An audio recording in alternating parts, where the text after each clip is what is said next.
Andy Witheridge at the Salty Monk. This is my wife Annette.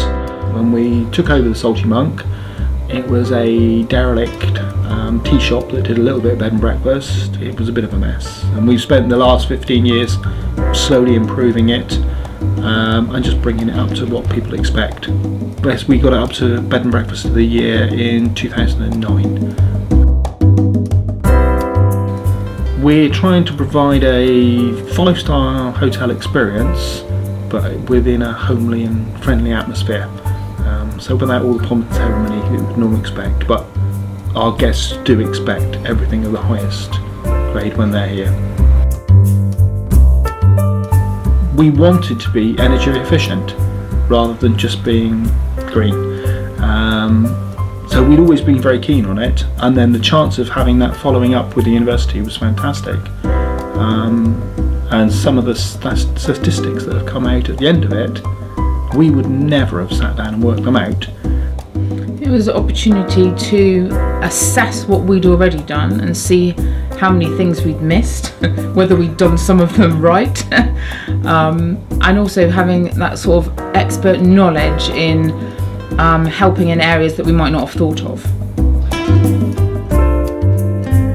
Actually, it was very easy. Neil came out, he went through everything with us, so it was more about being able to access information about your business, and then the process started with informal chatting, providing the information, and then Neil went away and came back with detailed information on what I'd given him, and the whole process was really smooth.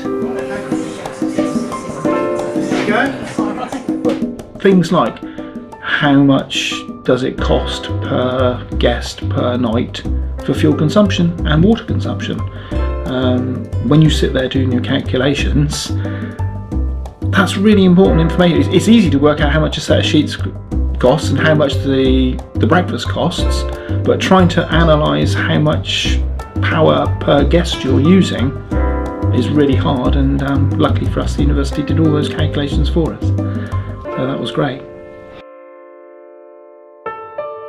The first thing we did was changing over to LED lights from GU10.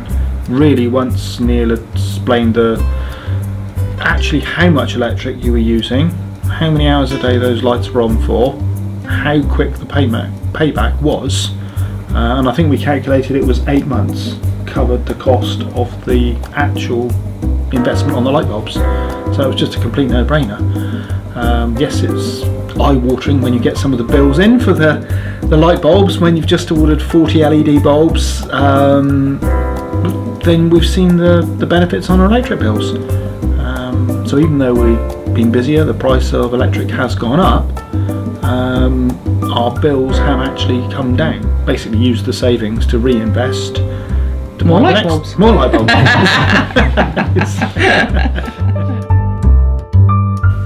Trying to raise cash flow for the investment that's needed is hard, even though the payback is quite quick. Having a very old building is definitely a challenge. In an ideal world, a purpose-built building would have been so much easier. But the positive side is a complete no-brainer. You just sit down and do the maths and say, well, this investment has got a payback of 18 months or 12 months. That's a much better payback than you would ever get from the bank for that sort of investment. And obviously it's making your business more efficient. And as long as you're not compromising the guest experience, it's all a win-win situation. Yeah, the heating and the lighting, they're on all day, every day. It's a fixed expenditure. So if you can reduce that, but the guest numbers reduce, you are still maintaining a profitable business.